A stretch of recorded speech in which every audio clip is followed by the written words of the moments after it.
क्या किसी व्यक्ति के पास हाथी के दांत, जिसको आइवरी कहा जाता है, उससे बनी हुई वस्तु रखना कानूनी रूप से संभव है?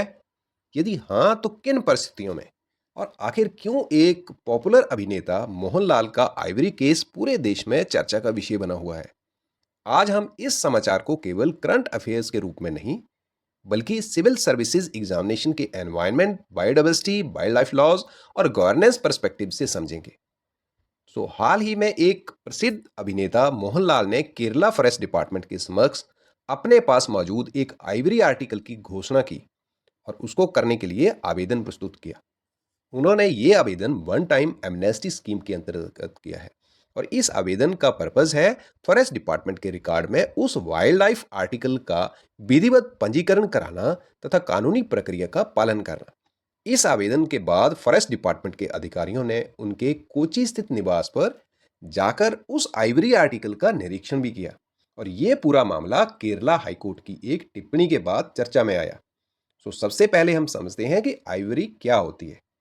आइवरी एक कठोर, सफेद तथा अत्यंत मूल्यवान पदार्थ है जो मुख्य रूप से एलिफेंट टस्क अर्थात हाथी के दांतों से प्राप्त होता है और प्राचीन टाइम से इसका उपयोग होता आ रहा है डेकोरेटिव आइटम्स में, स्कल्पचर्स में, ज्वेलरी, पियानो कीज और हैंडीक्राफ्ट्स में।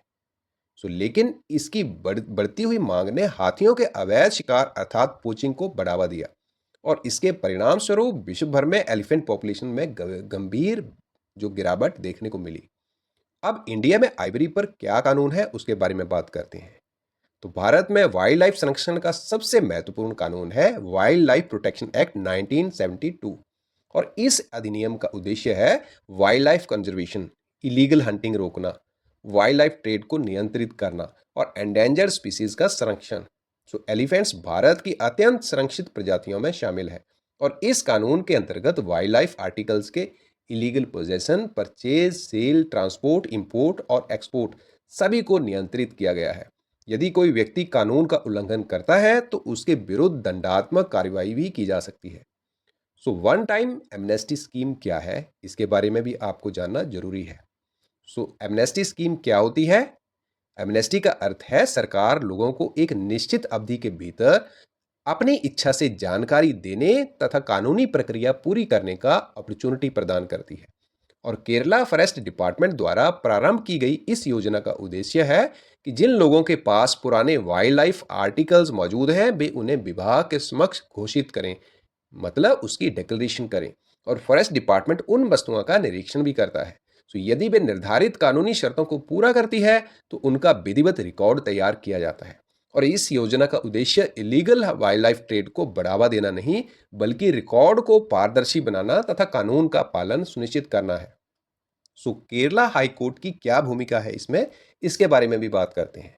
इस पूरे मामले में केरला हाई कोर्ट की महत्वपूर्ण भूमिका रही क्योंकि हाई कोर्ट ने फॉरेस्ट डिपार्टमेंट को यह विचार करने के लिए कहा कि पुराने वाइल्ड लाइफ आर्टिकल से जुड़े मामलों में एक व्यवस्थित डिक्लेरेशन मैकेनिज्म उपलब्ध कराया जाए और इसी संदर्भ में एमनेस्टी स्कीम को लागू किया गया।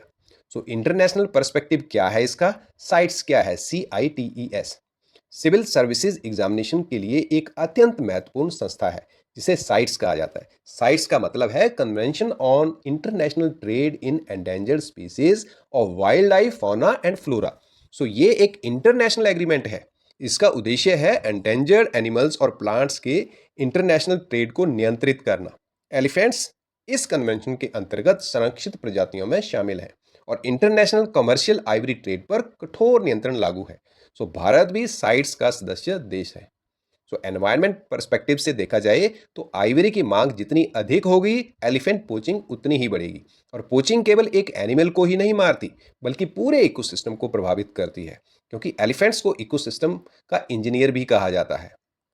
फॉरेस्ट रीजनरेशन में हेल्प करते हैं, सीड डिस्पर्सल करते हैं, बायोडाइवर्सिटी को रखते हैं, बढ़ाते हैं और फॉरेस्ट लैंडस्केप को संतुलित रखते हैं, मतलब बैलेंस बनाते हैं।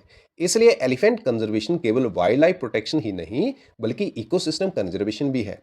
यूपीएससी एग्जामिनेशन पर्सपेक्टिव से देखा जाए तो इस न्यूज़ में से बड़े सारे सब्जेक्ट्स जो हैं वो इसमें कवर होते हैं, जैसे कि वाइल्ड लाइफ प्रोटेक्शन एक्ट 1972 जो कि प्रीलिम्स के पॉइंट ऑफ व्यू से बहुत इंपॉर्टेंट है। फिर CITES, ivory trade, elephant conservation और वाइल्ड लाइफ क्राइम और अगर जीएस पेपर 3 में देखा जाए तो wild life conservation, environmental governance, wild life protection laws, illegal wild life trade, forest administration और जुडिशियल ओवरसाइट जैसे टॉपिक्स जो हैं वो बहुत इंपॉर्टेंट है। तो ये मामला केवल एक सेलिब्रिटी न्यूज़ नहीं है, ये हमें wild life conservation, wild life laws, biodiversity protection तथा रिस्पॉन्सिबल गवर्नेंस के बारे में इंपॉर्टेंट मैसेज देता है। यदि वाइल्ड लाइफ आर्टिकल्स का उचित रिकॉर्ड रखा जाए, तो कानून का पालन किया जाए तथा इलीगल वाइल्ड लाइफ ट्रेड पर प्रभावी नियंत्रण लगाया जाए, तभी हम भविष्य की पीढ़ियों के लिए अपनी जैव विविधता को सुरक्षित रख सकते हैं। तो यदि आपको ये वीडियो यूजफुल लगी हो तो इसे अपने साथियों के साथ जरूर शेयर करें और सब्सक्राइब करें काशिफ एजुकेशन।